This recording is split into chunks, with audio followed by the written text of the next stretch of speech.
Welcome to వార్తా 9. ముందుగా headlines చూద్దాం. నీతి ఆయోగ్ సమావేశంలో పాల్గొనే రాష్ట్రాల ముఖ్యమంత్రులు. దేశ అభివృద్ధి అంశాలపై ఢిల్లీలో కీలక చర్చలు. కేంద్ర రాష్ట్రాల సమన్వయంపై దృష్టి సారించిన నీతి ఆయోగ్. అభివృద్ధి కార్యాచరణకు మార్గదర్శక నిర్ణయాలపై చర్చలు. డిఎస్సీలో భారీ కుంభకోణం జరిగిందన్న వైఎస్ జగన్. నియామక ప్రక్రియపై సిబిఐతో విచారణ జరిపించాలని డిమాండ్. స్పోర్ట్స్ కోటాలో అక్రమాలకు పాల్పడి తమ వారికి ఉద్యోగాలు ఇచ్చారని ఆరోపణ. చంద్రబాబు, లోకేష్ ల ముద్దాయిలు కాబట్టి న్యాయం జరగదని వ్యాఖ్య.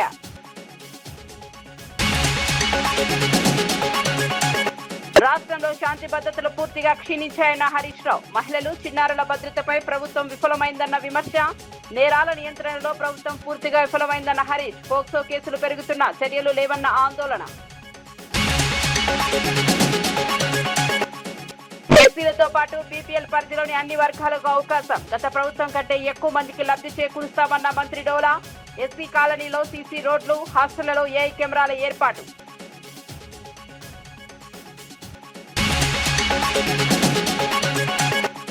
రాజకీయ లబ్ధి కోసం ఎస్ఐఆర్ అంశాన్ని ఇతర పార్టీలు రాద్ధాంతం చేస్తున్నాయన్న రామచంద్రరావు. ఓటర్లు తమ నియోజకవర్గాల్లోనే ఓటు వేసేలా చూడటమే దీని లక్ష్యమని వెల్లడి. తెలంగాణలో బీజేపీ ఒక బలమైన ప్రత్యామ్నాయ శక్తిగా ఎదుగుతోందని వ్యాఖ్యలు. ఇక వార్త వివరాల్లోకి వెళ్తే, దేశ అభివృద్ధి, రాష్ట్రాల పురోగతికి సంబంధించిన కీలక అంశాలపై ఢిల్లీలో నీతి ఆయోగ్ సమావేశం కొనసాగుతోంది. ఈ సమావేశానికి తెలంగాణ ముఖ్యమంత్రి రేవంత్ రెడ్డి, ఆంధ్రప్రదేశ్ ముఖ్యమంత్రి చంద్రబాబు నాయుడు, తమిళనాడు సీఎం విజయ్ సహా పలు రాష్ట్రాల ముఖ్యమంత్రులు హాజరయ్యారు. కేంద్ర ప్రభుత్వం చేపడుతున్న అభివృద్ధి కార్యక్రమాలు, రాష్ట్రాలకు సంబంధించిన ప్రాధాన్య అంశాలపై చర్చలు జరిగాయి. మౌలిక వసతులు, పెట్టుబడులు, ఉపాధి అవకాశాలు, సంక్షేమ పథకాలు వంటి అంశాలు సమావేశంలో ప్రస్తావనకు వచ్చినట్లు సమాచారం. రాష్ట్రాల అభివృద్ధి కోసం కేంద్ర రాష్ట్రాల సమన్వయం అవసరమని పలువురు నేతలు అభిప్రాయపడ్డారు. ఈ సమావేశం ద్వారా భవిష్యత్ అభివృద్ధి కార్యాచరణకు మార్గదర్శక నిర్ణయాలు వెలువడే అవకాశం ఉంది.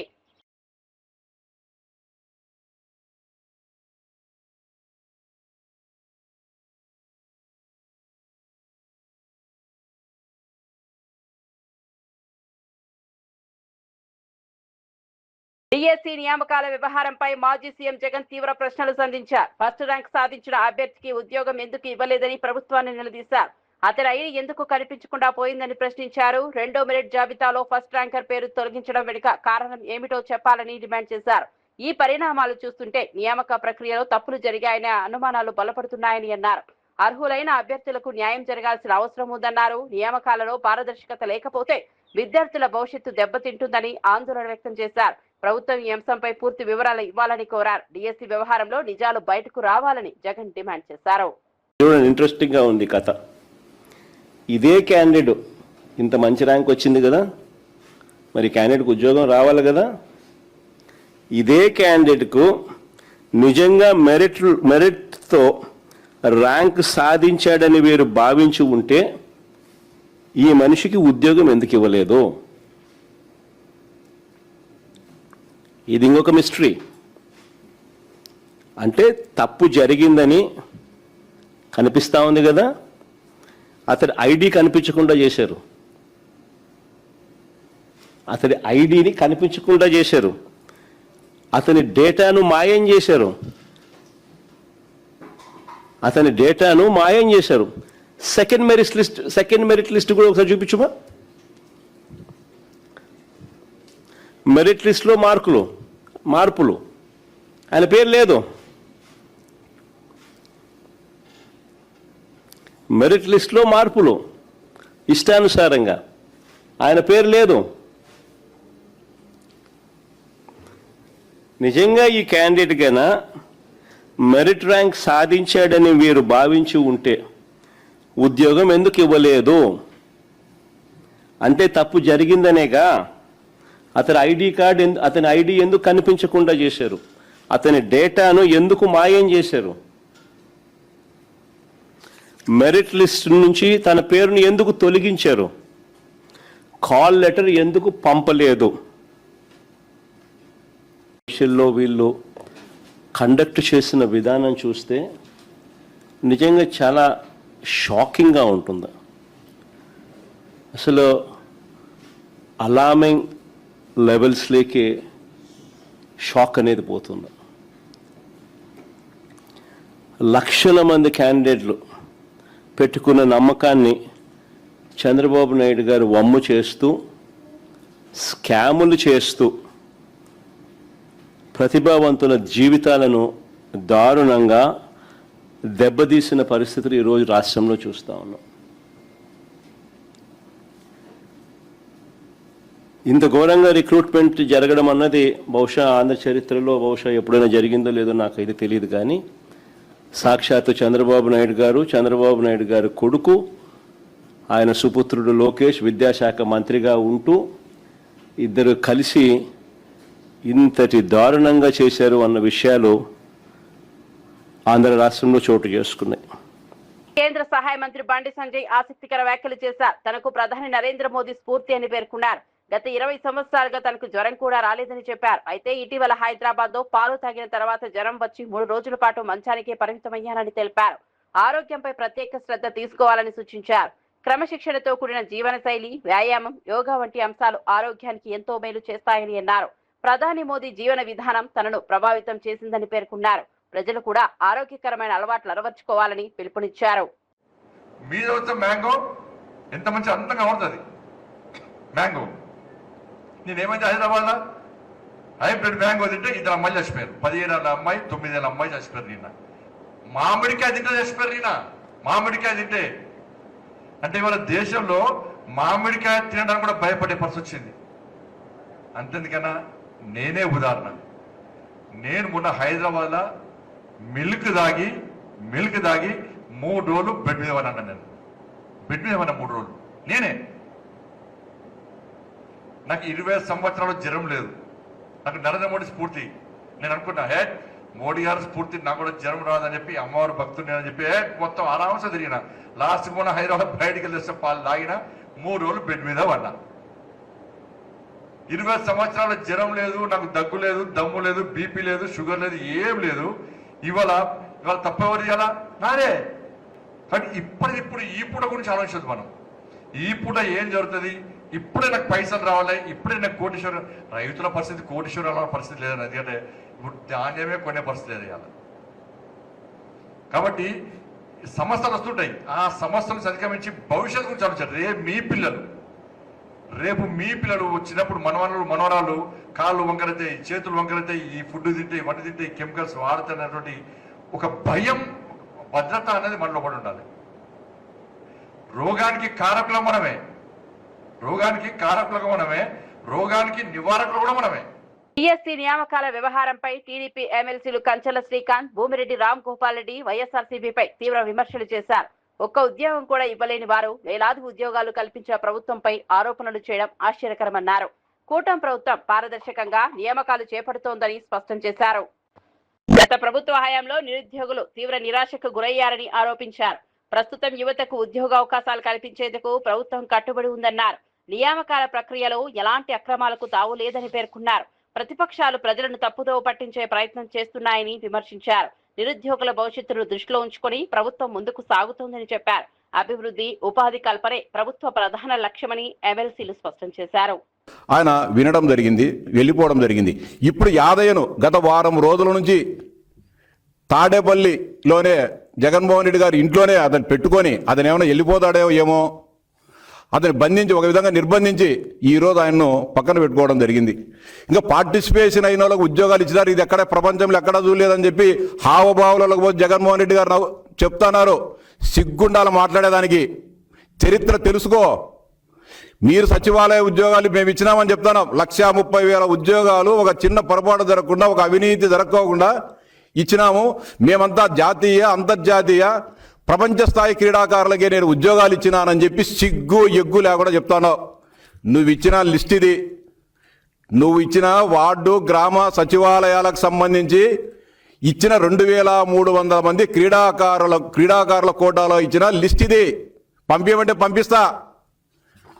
4 అధికారులు, 4 రాష్ట్ర స్థాయి ఉన్నత అధికారులు సంతకాలు చేసి సెలెక్ట్ చేసి లిస్టు ఎవరికి ఇచ్చారు? దీంట్లో Shaik Mustafa, hall ticket number 19080101083 kho kho, 43rd senior inter district kho kho championship participation held at Chimakurthi.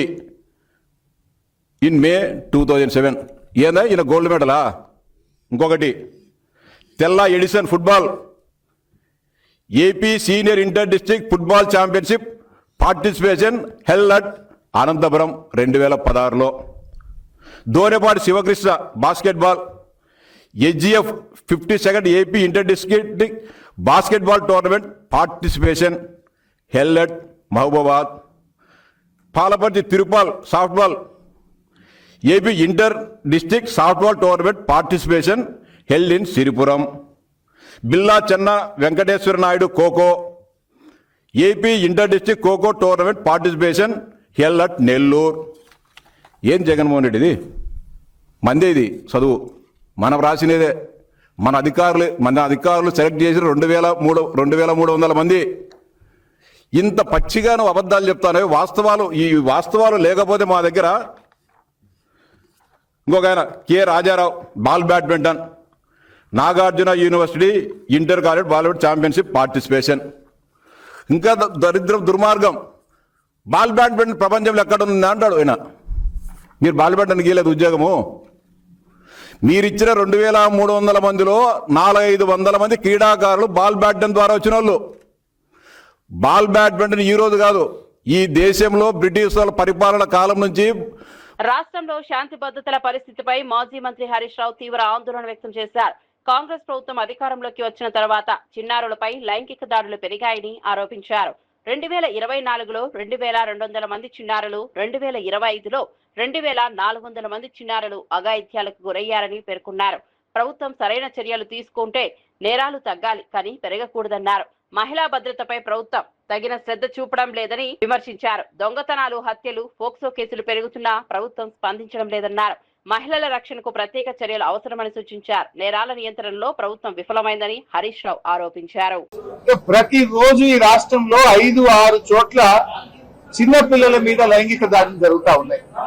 ప్రభుత్వం ఏం చేస్తా ఉంది అని నేను అడుగుతా ఉన్నా. ఈరోజు ముఖ్యంగా ఈ రాష్ట్రంలో కాంగ్రెస్ ప్రభుత్వం వచ్చిన తర్వాత ఈ చిన్న పిల్లల మీద లైంగిక దాడులు విపరీతంగా పెరిగిపోయినాయి. 2024వ సంవత్సరంలో 2,200 మంది చిన్నపిల్లల మీద పోక్సో కేసులు నమోదైనాయి, లైంగిక దాడులు జరిగినాయి. 2025 సంవత్సరంలో ప్రభుత్వం కనీసం చర్యలు తీసుకుంటే తగ్గలే. 2025లో 2,400 మంది చిన్నపిల్లల మీద అత్యాచారాలు జరిగినాయి. అంటే ఈ ప్రభుత్వం అసలు పట్టించుకోవడం లేదు. ప్రతి సంవత్సరం పోక్సో కేసులు పెరుగుతా ఉన్నాయి. ఇది నేను చెప్తున్న లెక్క కాదు, అఫీషియల్ డాటా. ఎన్సీఆర్బి డాటా ప్రకారంగానే తెలంగాణ రాష్ట్రంలో రోజు రోజుకు చిన్నపిల్లల మీద అత్యాచారాలు పెరుగుతా ఉన్నాయి. సంవత్సరానికి కేసులు పెరుగుతా ఉన్నాయి. అంటే ఈ ప్రభుత్వం పట్టించుకోవడం లేదు. ఆనాడు కేసీఆర్ గారు ప్రత్యేకంగా మహిళల కోసం ఒక అడిషనల్ డీజీ ర్యాంకులో ఉమెన్ వింగ్ ను పెట్టి, షీ టీమ్స్ ను పెట్టి అనేక చర్యలు తీసుకున్నారు. ప్రతి జిల్లాలో కూడా భద్రతా టీమ్స్ పెట్టారు. కానీ ఈ ప్రభుత్వం దాన్ని నిర్లక్ష్యం చేసింది. ఇవాళ ఉమెన్స్ వింగ్ కు అడిషనల్ డీజీగా ఉన్న వ్యక్తికే సిఐడి ఇన్ఛార్జ్ ఇచ్చారు, ఏసీబీ ఇన్ఛార్జ్ ఇచ్చారు. ఇంకా వారు మహిళల గురించి, చిన్నపిల్లల గురించి ఆలోచించాలా? ఏసీబీ పనిచేయాలనా, సిఐడి పనిచేయాలనా? ఒక అధికారికి మూడు ప్రధానమైనటువంటి కీలకమైన బాధ్యతలు పెట్టడం వల్ల ఎక్కడో ఫోకస్ మిస్ అవుతా ఉంది. రోజు రోజుకు కేసులు పెరుగుతున్నటువంటి పరిస్థితి ఉన్నది. ఇవాళ ఈ రాష్ట్రంలో పరిస్థితి లా అండ్ ఆర్డర్ పూర్తిగా కుప్పకూలిపోయింది. కరీంనగర్ లో మనం చూసాం, పట్టపగలు బంగారం దుకాణం మీద పడి దొంగలు బంగారాన్ని దోసుకపోతే ఇప్పటి వరకు రికవరీ అయిన పరిస్థితి లేదు. హైదరాబాద్ నడిబొట్టున అడిషనల్ డీజీపీ వినయ్ రంజన్ రే గారి ఇంటిలో అర్ధరాత్రి ఆయన భార్యను చంపి నగలతో ఉడాయిస్తే ఇయాలటి వరకు వాళ్ళని పట్టించుకున్నది, దొంగల్ని పట్టుకున్నది లేదు, రికవరీ అయింది లేదు. అంటే ఈ ప్రభుత్వం అసలు హైదరాబాద్ నడిబొడ్డున జరిగినా దిక్కు లేదు, కరీంనగర్ కలెక్టర్ ఆఫీస్ ముంగట దాడులు జరిగినా దిక్కు లేదు. నిన్న ఖమ్మంలో కూడా సెల్ ఫోన్ దుకాణంలో ముసుగులు వేసుకొని వచ్చిన అంతర్రాష్ట్ర దొంగలు దుకాణం మీద లూటీ చేసి సెల్ ఫోన్లను ఎత్తుకపోతే ఇయాలటి వరకు పట్టుకునే పరిస్థితి లేదు. విశాఖ ఉక్కు కర్మాగారం అంశంపై స్వచ్ఛంద్ర కార్పొరేషన్ చైర్మన్ కొమ్మారెడ్డి పట్టాభిరామ్ తీవ్ర వ్యాఖ్యలు చేశారు. విశాఖ ఉక్కు పరిరక్షణ కోసం జగన్ ప్రభుత్వం ఎలాంటి చర్యలు తీసుకోలేదని ఆరోపించారు. అధికారంలో ఉన్న సమయంలో కర్మాగారం సమస్యల పరిష్కారానికి తగిన కృషి చేయలేదన్నారు. ఇప్పుడు రాజకీయ ప్రయోజనాల కోసం మాత్రమే వ్యాఖ్యలు చేస్తున్నారని విమర్శించారు. కూటమి ప్రభుత్వం మాత్రం స్టీల్ ప్లాంట్ పరిరక్షణకు కట్టుబడి ఉందన్నారు. కార్మికుల సంక్షేమం, పరిశ్రమ భవిష్యత్తు కోసం అవసరమైన చర్యలు చేపడుతున్నామని తెలిపారు. కేంద్రంతో సమన్వయం చేస్తూ సమస్యల పరిష్కారానికి కృషి జరుగుతోందన్నారు. ప్రజలను తప్పుదోవ పట్టించే ప్రచారాలను నమ్మవద్దని సూచించారు. విశాఖ ఉక్కు ఆంధ్రుల హక్కు అని దాని పరిరక్షణ కోసం ప్రభుత్వం పనిచేస్తోందని స్పష్టం చేశారు. తక్షణం అందించడమే కాకుండా మిగతావన్నీ కూడా 90 రోజుల్లో పూర్తి చేస్తామని నారా లోకేష్ గారు హామీ ఇవ్వటం కూడా జరిగింది. ఆ రకంగా జరిగినటువంటి ఒక దురదృష్టకర సంఘటన, దాని తర్వాత ప్రభుత్వం చేపట్టినటువంటి చర్యలు, ఇవన్నీ ఒక పక్కన ఈ విధంగా ఉండగా, మరి గొడ్డల పార్టీ అధ్యక్షుడు జగన్ రెడ్డి కూడా కొంచెం ఎక్కువ వస్తుంది చూడమ్మా. గొడ్డల పార్టీ అధ్యక్షుడు జగన్ రెడ్డి కూడా విశాఖపట్నం వెళ్ళటం జరిగింది. వెళ్ళి మామూలుగానే పచ్చి అబద్ధాలు మాట్లాడటం, అనవసరమైనటువంటి రాజకీయ ప్రేలాపనలకి పాల్పడటం, ఇవన్నీ కూడా మామూలుగానే చేయటం జరిగింది. విశాఖ స్టీల్ ప్లాంట్ని కాపాడటానికి జగన్మోహన్ రెడ్డి ముఖ్యమంత్రిగా ఉన్నటువంటి సమయంలో చేసినటువంటి ప్రయత్నం శూన్యం, సున్నా. ఏ రకంగా కూడా వైజాగ్ స్టీల్ ప్లాంట్ని కాపాడేటటువంటి ప్రయత్నం చేయనటువంటి ఒక వ్యక్తి అనేక సమస్యలను ఆయన దృష్టికి తీసుకువెళ్ళినప్పటికీ దాన్ని రక్షించటానికి, కార్మికుల శ్రేయస్సు కోసం ఏమాత్రం కూడా ప్రయత్నం చేయనటువంటి వ్యక్తి నిన్న విశాఖపట్నం వెళ్ళి ముసలి కన్నీరు గారుస్తున్నాడు. నేనేదో అది చేశా ఇది చేశా అని పచ్చి అబద్ధాలు. నిస్సిగ్గుగా జగన్మోహన్ రెడ్డి మైక్ ముందుకు వచ్చాడంటే నోట్లో నుంచి వచ్చినటువంటి ప్రతి మాట అబద్ధమే కదా. నిన్న కూడా మళ్ళీ ఒకసారి అదే రుజువైంది. నిన్న ఈ గొడ్డలి పార్టీ అధ్యక్షుడు మీడియాతో మాట్లాడుతూ ఆయన ప్రధానంగా ఆయన చెప్పినటువంటి ఎస్ఐఆర్ ప్రక్రియపై వస్తున్న విమర్శలకు బీజేపీ తెలంగాణ రాష్ట్ర అధ్యక్షుడు రామచంద్రరావు గట్టిగా స్పందించారు. అర్హత లేని ఓటర్లను తొలగించి పారదర్శకత ఓటింగ్ వ్యవస్థను తీసుకురావడమే ఎస్ఐఆర్ ప్రధాన లక్ష్యమని స్పష్టం చేశారు. సిద్దిపేట జిల్లాలో నిర్వహించిన శిక్షణ కార్యక్రమంలో ఆయన మాట్లాడారు. ఎన్నికల వ్యవస్థపై ప్రజల విశ్వాసం మరింత పెరగాలంటే ఓటరు జాబితాలు ఖచ్చితంగా ఉండాలని పేర్కొన్నారు. ప్రతిపక్షాలు అనవసర అపోహలు సృష్టిస్తున్నాయని విమర్శించారు. తెలంగాణలో బీజేపీ బలమైన ప్రత్యామ్నాయ రాజకీయ శక్తిగా ఎదుగుతోందని అన్నారు. ప్రజా సమస్యలపై నిరంతరం పోరాటం కొనసాగిస్తామని తెలిపారు. ఎన్నికల ప్రక్రియను మరింత పారదర్శకంగా మార్చేందుకు అవసరమైన అన్ని చర్యలకు మద్దతు ఇస్తామని రామచంద్రరావు స్పష్టం చేశారు. ఎలక్షన్ కమిషన్ ఆఫ్ ఇండియా కానీ కేంద్ర ప్రభుత్వంకి ఏం పని ఉంటుందండి? గవర్నమెంట్ మీది, మీరు లిస్టు తయారు చేయాలి. మీరు ఓడిపోతే ఈరోజు బీజేపీ ప్రభుత్వాన్ని అంటా ఉన్నారు. ఇక్కడ కూడా రేవంత్ రెడ్డి గారు వారు ఆలోచించారు. కర్ణాటకలో కూడా ఎస్ఐఆర్ జరుగుతుంది, ఇప్పుడు ఇక్కడ కూడా జరుగుతుంది. మీ ఈ రెండు ప్రాంతాల్లో కూడా మీవే కదా అధికారం.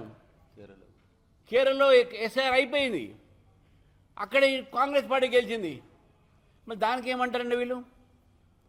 మీరు గెలిస్తేనో ఎస్ఐఆర్ బాగా జరిగినట్టు, మీరు కానీ మీ ఇండియా అలయన్స్ కానీ ఓడిపోతే ఎస్ఐఆర్ సరిగ్గా జరగలేనట్టు, దానివల్లనే ఓడిపోయినాం. తమిళనాడులో ఎస్ఐఆర్ జరిగింది, తమిళనాడులో ఎస్ఐఆర్ జరిగింది, అక్కడ కూడా చాలా డూప్లికేట్ ఓట్లు తీసేశారు, చనిపోయిన ఓట్లు తీసేశారు. మరి అక్కడ కూడా ఈరోజు ఫలితాలు వేరే విధంగా వచ్చినాయి. బీజేపీకి ఏం అనుకూలంగా రాలే కదా అక్కడ. కాబట్టే మేము గెలుస్తేనో ఈవీఎంల వల్ల గెలిచారంటారు, మేము గెలుస్తేనో లేక మేము ఓడిపోతేనో ఎస్ఐఆర్ వల్ల ఓడిపోయినాం, బీజేపీ ఎస్ఆర్ వల్ల గెలిచిందంటారు. నేను అడుగుతాను రేవంత్ రెడ్డి గారిని, కేరళలో మీరు గెలిచారు, దానికి ఏమంటారు మీరు? ఈవీఎంలు పనికిరావు, అప్పుడు ఈవీఎంలు మంచి పని చేసినట్ట. హిమాచల్ ప్రదేశ్లో మీరు గెలిచారు, అప్పుడు ఈవీఎంలు మంచి పని చేసినట్ట. కర్ణాటకలో మీరు గెలిచారు, ఈవీఎంలు పని చేసినట్ట. ఓడిపోతే ఈవీఎంల మీద, ఓడిపోతే ఎస్ఐల మీద పడి ఏడితే ఏడుపు వీళ్ళకు. ఒక బాధ్యత రహితమైనటువంటి యొక్క ప్రవర్తన ఈరోజు కాంగ్రెస్ పార్టీ ఉన్నది. ప్రధాన ప్రతిపక్షం దేశంలో ఈ విధమైనటువంటి ఒక వైఖరితో ఉంటే ఇది ప్రజాస్వామ్యం మంచిది కాదు. ఎస్ఐఆర్ జరుగుతున్నటువంటి నేపథ్యం 20వ తారీఖున నేను తెలంగాణ ప్రజలను కోరుతా ఉన్నాను, మీరు ఎక్కడ ఉన్నారు అక్కడే ఓటు వేయించుకోండి. రేవంత్ రెడ్డి గారు బలవంతంగా ఏంటంటే ఇక్కడ ఉన్న వాళ్ళని చాలామందిని పంపించే ప్రయత్నం చేస్తున్నారు. మీకు ఇక్కడ ఓటు మీరు వేసుకుంటే అక్కడ ఓటు వేయకపోతే అక్కడ మీ ఆస్తులు పోతే అంటున్నారు. ఇది తప్పు. ఓటుకు లబ్ధిదారులకి మీ ఆస్తులకు సంబంధం లేదు. ఇక్కడ ఉన్న ఓటర్కి కూడా హైదరాబాద్లో వచ్చే లబ్ధి ఏదైనా ఉంటే హైదరాబాద్ వస్తుంది ఆయనకు. ఎందుకంటే అది లబ్ధి అన్నీ కూడా బెనిఫిషరీ అన్నీ కూడా ఆధార్ కార్డుతో ముడిపడి ఉంది, ఓటర్ లిస్టుతో ముడిపడలే. ఓటర్ లిస్టుతో ముడిపడలేదనే విషయాన్ని మనం గుర్తుపెట్టుకోవాలి. ఓటర్ లిస్టు తయారీ ఏదైతే విధానం ఉంటుందో అది స్టేట్లో ఉన్నటువంటి ఒక సిబ్బంది, ఎలక్షన్ కమిషన్ సిబ్బంది దాన్ని తయారు చేస్తారు.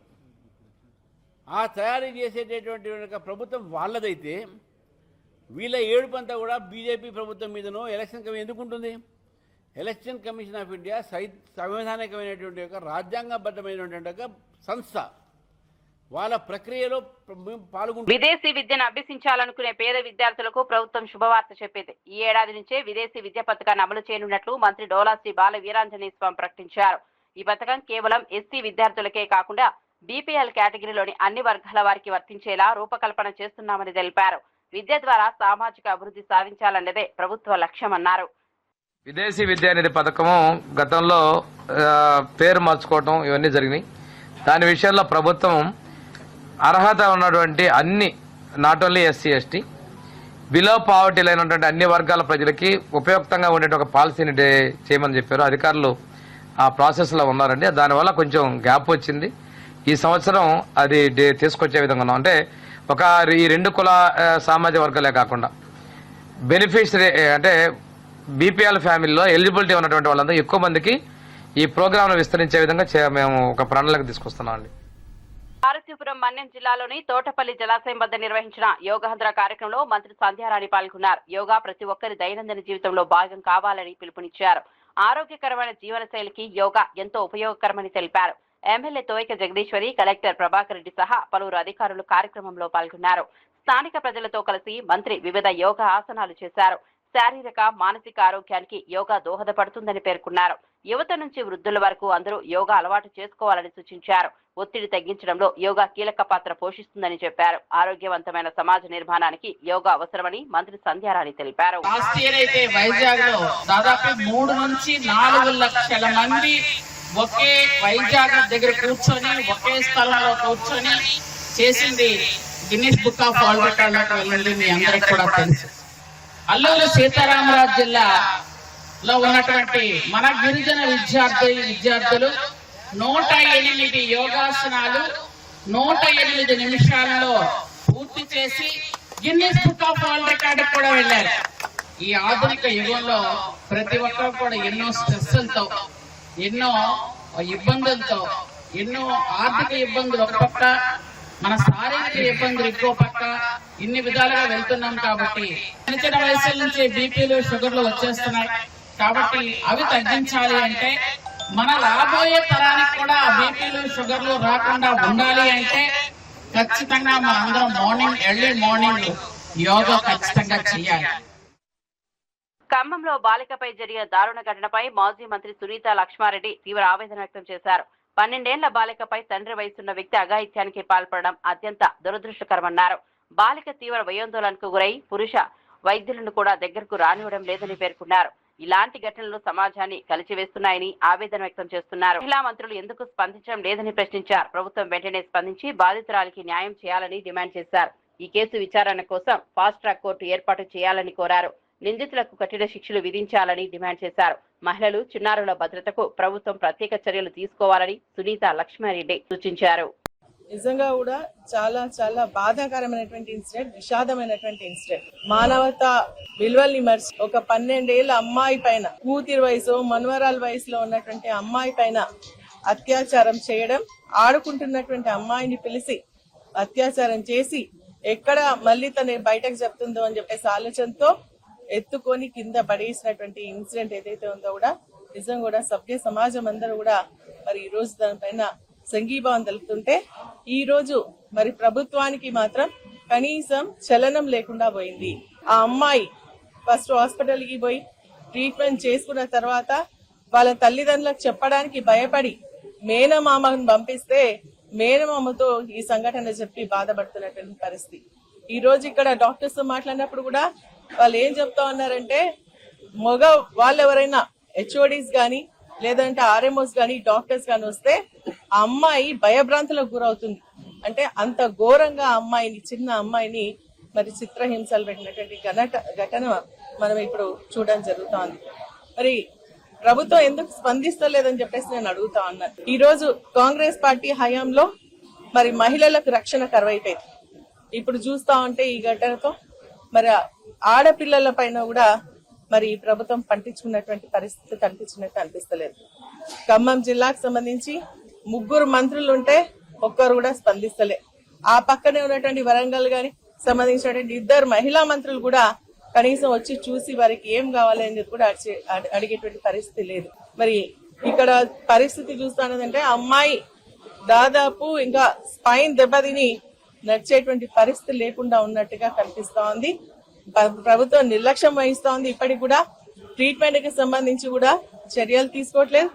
ఎవరైతే దీనికి కారకుడైనటువంటి వారిపైన కూడా మరి సెక్షన్స్ ఇప్పుడే మనకి ఇక్కడ చెప్పడం జరిగింది ఏంటంటే పోక్సో కేసు ఫస్ట్ చేసి దాన్ని 8-1 చేసి తర్వాత మళ్ళీ అందరు ప్రశ్నిస్తున్నటువంటి సమయంలో దాన్ని 5-6 కి చేయడం జరిగింది అని చెప్పేసి చెప్పడం జరుగుతోంది. నిజంగా ఈ సంఘటన మనం అందరం కూడా ఖండించాల్సినటువంటి అవసరం ఉంది. ప్రభుత్వం కూడా ఇమీడియట్ గా స్పందించాలి. ప్రభుత్వం అసలు ఎటువంటి చర్యలు తీసుకుంటారు ఇటువంటి ఇన్సిడెంట్ జరిగినప్పుడు నామమాత్రంగా మాట్లాడుతున్నారు, మరి చేతులు దులుపురేటానికి ప్రయత్నం చేస్తా ఉన్నారు. ఇటువంటి పోక్సో కేసెస్ కు సంబంధించి ఇమీడియట్ గా ఫాస్ట్ ట్రాక్ కోర్టు ఏర్పాటు చేసి దాన్ని వెంటనే విచారణ చేసి శిక్ష పడేటట్టు చేస్తేనే మళ్ళీ ఇటువంటి పునరావృతం కాకుండా ఉంటాయి. కాబట్టి వెంటనే ఈ కేసు పైన గతంలో ఒక ఇన్సిడెంట్ పట్టణంచెరులో జరిగినప్పుడు మరి గౌరవ ముఖ్యమంత్రిగా ఉన్నటువంటి అప్పుడు కేసీఆర్ గారు ఒక ఫాస్ట్ ట్రాక్ కోర్టు వేసి ఆ ఒక మరి ఇన్సిడెంట్ ని ఛేదించి మరి బాధితులకు శిక్ష పడేటట్టుగా చేయడం జరిగింది. కాబట్టి ఇప్పుడు కూడా దీన్ని మరి ప్రభుత్వం స్పందించాలా, ఇమీడియట్ గా ఫాస్ట్ ట్రాక్ కోర్టు ఏర్పాటు చేసి విచారణ జరిపి మరి ఎవరైతే దీనికి కారణమైనటువంటి వారిని కఠినంగా శిక్షిస్తేనే ఇవి మళ్ళీ తిరిగి పునరావృతం కాకుండా ఉంటుందని చెప్పేసి మేము ప్రభుత్వాన్ని డిమాండ్ చేస్తా ఉన్నాం. మధ్యప్రదేశ్ రాజ్యసభ ఎన్నికల్లో కాంగ్రెస్ అభ్యర్థి మీనాక్షి నటరాజన్ నామినేషన్ తిరస్కరణపై టీపీసీసీ వైస్ ప్రెసిడెంట్ జగదీశ్వరరావు తీవ్ర అభ్యంతరం వ్యక్తం చేశారు. ప్రజాస్వామ్యంలో స్వేచ్ఛాయుత పారదర్శకత ఎన్నికలు అత్యంత కీలకమని పేర్కొన్నారు. అలాంటి ఎన్నికలను నిర్వహించాల్సిన బాధ్యత ఎన్నికల కమిషన్ పై ఉంటుందని గుర్తు చేశారు. కేవలం ఒక ప్రైవేట్ ఫిర్యాదుకు సంబంధించిన కోర్టు నోటీసును అఫిడవిట్ లో ప్రస్తావించలేదనే కారణంతో నామినేషన్ తిరస్కరించడం ప్రజాస్వామ్య స్ఫూర్తికి విరుద్ధమన్నారు. ఈ నిర్ణయం ఎన్నికల వ్యవస్థపై అనుమానాలు పెంచేలా ఉందని వ్యాఖ్యానించారు. ప్రతిపక్షాల గొంతు నొక్కే ప్రయత్నాలు సరికాదన్నారు. ఎన్నికల ప్రక్రియలో పారదర్శకత, నిక్షిప్తపాత ధోరణి ఉండాలని డిమాండ్ చేశారు. ప్రజాస్వామ్య విలువలను పరిరక్షించాల్సిన అవసరం ఉందని జగదీశ్వరరావు పేర్కొన్నారు. ప్రజాస్వామ్య వ్యవస్థలో ఎలక్షన్స్ అనేది చాలా ముఖ్యమైనది. ప్రజాస్వామ్యాన్ని కాపాడాలంటే ప్రజలు ఎన్నుకోబడుతున్న ఎలక్షన్స్లో పారదర్శకత, ఫ్రీ అండ్ ఫెయిర్ ఎలక్షన్స్ జరగాలి. అందుకే భారతదేశ స్వాతంత్రం వచ్చిన తర్వాత రిప్రజెంటేషన్ ఆఫ్ పీపుల్ యాక్ట్ 1951 తీసుకురావడమే కాకుండా ఆర్టికల్ 324లో ప్రత్యేకమైన ఎలక్షన్ కమిషన్ కోసం పవర్స్ను చేర్చడం జరిగింది. ఈరోజు మధ్యప్రదేశ్లో కాంగ్రెస్ పార్టీ తరఫున శ్రీ మీనాక్షి నటరాజన్ గారు రాజ్యసభ నామినేషన్ వేస్తే బీజేపీ వాళ్ళు ఏ విధంగా కుట్ర పన్ని నామినేషన్ తిరస్కరించినారో మీ అందరికీ తెలిసిన విషయమే. ఈరోజు మీనాక్షి నటరాజన్ గారిని ఏదో ఒక కేసులో తెలంగాణలో ఒక ప్రైవేట్ కంప్లైంట్ దాంట్లో పార్టీ చేసి కోర్టు నుండి కేవలం ఒక నోటీస్, దాంట్లో కోర్టు ఎలాంటి కాగ్నిజెన్స్ తీసుకోకుండా ఇంకా ఎస్ఆర్ స్టేజుల్ని ఉన్న కేసుని ఇంకా ఎస్ఆర్ నెంబర్ కాలేదు, సిసి నంబర్ కాలేదు, ఎదుటి వాళ్ళు కంప్లైంట్ చేసినారు కాబట్టి వారు కేవలం నోటీస్ ఇచ్చినారు. ఆ నోటీస్ని 26 అంటే ఎలక్షన్ అఫిడేవిట్లో చేర్చలేదనే ఒక నెపం నెట్టి ఇవాళ రిప్రజెంటేషన్ ఆఫ్ పీపుల్స్ యాక్ట్కి రాజ్యాంగానికి విరుద్ధంగా ఇలా రిటర్నింగ్ ఆఫీసర్ వివరించి ఆ అభ్యర్థిని తిరస్కరించడం జరిగింది. ఇది చాలా దుర్మార్గమైన చర్య. ప్రజాస్వామ్యంలో ప్రజాస్వామ్యబద్ధంగా మనం ముందుకు పోవాల్సిన అవసరం ఉంది. ఆర్ఓ గారికి ఎలాంటి హక్కు లేదు తిరస్కరించడానికి. ఆ కేసులో కాగ్నిజెన్స్ లేనప్పుడు, ఆ కేసులో శిక్ష పడనప్పుడు ఇవాళ రిప్రజెంటేషన్ ఆఫ్ పీపుల్ యాక్ట్లో సెక్షన్ 8 క్లియర్గా చెప్తుంది, శిక్ష పడ్డట్టయితే, కాగ్నిజెన్స్ ఉన్నట్టయితే, చార్జెస్ ఫ్రేమ్ అయితే అవన్నీ కూడా చేర్చాలి. కానీ ఇక్కడ మీనాక్షి నటరాజన్ గారి పైన ఎలాంటి కేసు లేదు. ఒక ఇన్ఫర్మేషన్ అడిగి ఖమ్మంలో దాడికి గురై తీవ్ర గాయాలతో నిమ్స్ ఆసుపత్రిలో చికిత్స పొందుతున్న బాలికను మంత్రి తుమ్మల నాగేశ్వరరావు పరామర్శించారు. బాధితురాల ఆరోగ్య పరిస్థితిపై వైద్యులను అడిగి తెలుసుకున్నారు. భవనంపై నుంచి తోసేయడంతో బాలిక వెన్నెముకకు తీవ్ర గాయాలయ్యాయని, శరీరంలోని పలు ఎముకలు విరిగిపోయాయని వైద్యులు వివరించారు. ఈ సందర్భంగా మంత్రి మాట్లాడుతూ బాధితురాలికి ప్రభుత్వం తరపున అత్యుత్తమ వైద్యం అందిస్తామని హామీ ఇచ్చారు. చికిత్స కోసం ఎంత ఖర్చైనా ప్రభుత్వం భరిస్తుందని స్పష్టం చేశారు. బాలిక పూర్తిగా కోలుకునేందుకు 3 నెలల వరకు సమయం పట్టే అవకాశం ఉందన్నారు. కుటుంబ సభ్యులకు ధైర్యం చెప్పారు. బాధితురాలకు అన్ని విధాలా అండగా ఉంటామని తెలిపారు. ఈ ఘటనపై ప్రభుత్వం అత్యంత సీరియస్ గా వ్యవహరిస్తోందని మంత్రి పేర్కొన్నారు. ఒక మానవ మృగం లాంటి ఒక మనిషి చేసినటువంటి దురాగతం, ఆయన చేసిన చర్య చాలా దుర్మార్గమైన చర్యతోటి పాటు పాపని కూడా ఈ రకంగా ఒక భవనం మీద నుంచి కింద పడేయటం మూలన అనేక రకమైన ఫ్రాక్చర్స్ జరిగినాయి. చేతులు కానీ, రిబ్స్ కానీ, ఎన్నుపూస కూడా దెబ్బతిందని చెప్పి డైరెక్టర్ గారు అట్మోస్ట్ ఎంత వీలైతే అంత మంచి వైద్యాన్ని అందించడానికి ప్రయత్నం చేస్తున్నాం. ఉమెన్ వెల్ఫేర్ డిపార్ట్మెంటు వాళ్ళ పేరెంట్స్కి కూడా కావాల్సినటువంటి సౌకర్యాలతో పాటు డైరెక్టర్ గారు కూడా ఆ కుటుంబానికి ఏం కావాలి ఏంటి, వైద్యం ఎంత పెద్ద మొత్తంలో ఖర్చు అయినా కూడా ఆ పాపని రక్షించడానికి ప్రయత్నం చేస్తున్నాం. కానీ టైం తీసుకుంటుంది, ఎన్నుపూస దెబ్బతిన్నది కాబట్టి 2-3 నెలల దాకా కూడా సమయం తీసుకునే అవకాశం ఉంది. దాన్ని బట్టి వైద్యం మాత్రం ఎంత వీలైతే అంత మంచిగా డైరెక్టర్ గారు అందరినీ స్పెషలిస్టులతోటి వైద్యం జరుగుతూ ఉంది. భగవంతుడి దయ వల్ల ఆ పాప కోలుకోవాలని కోరుకుంటున్నాం. Thank you. నీతి ఆయోగ్ సమావేశంలో పాల్గొన్న రాష్ట్రాల ముఖ్యమంత్రులు దేశ అభివృద్ధి అంశాలపై ఢిల్లీలో కీలక చర్చలు. కేంద్ర రాష్ట్రాల సమన్వయంపై దృష్టి సారించిన నీతి ఆయోగ్ అభివృద్ధి కార్యాచరణకు మార్గదర్శక నిర్ణయాలపై చర్చలు. డిఎస్సీలో భారీ కుంభకోణం జరిగిందన్న వైఎస్ జగన్ నియామక ప్రక్రియపై సిబిఐతో విచారణ జరిపించాలని డిమాండ్. స్పోర్ట్స్ కోటాలో అక్రమాలకు పాల్పడి తమ వారికి ఉద్యోగాలు ఇచ్చారని ఆరోపణ. చంద్రబాబు, లోకేష్ ముద్దాయిలు కాబట్టి న్యాయం జరగదని వ్యాఖ్య.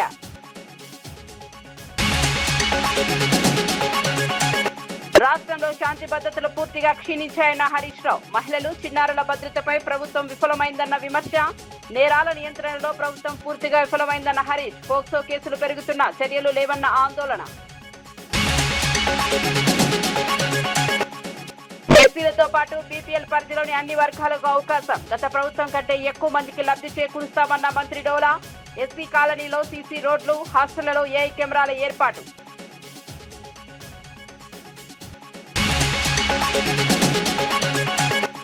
రాజకీయ లబ్ధి కోసం ఎస్ఐఆర్ అంశాన్ని ఇతర పార్టీలు రాద్ధాంతం చేస్తున్నాయన్న రామచంద్రరావు. ఓటర్లు తమ నియోజకవర్గాల్లోనే ఓటు వేసేలా చూడటమే దీని లక్ష్యమని వెల్లడి. తెలంగాణలో బీజేపీ ఒక బలమైన ప్రత్యామ్నాయ శక్తిగా ఎదుగుతోందని వ్యాఖ్యలు. మరిన్ని అప్డేట్స్ కోసం చూస్తూనే ఉండండి వార్తా 9.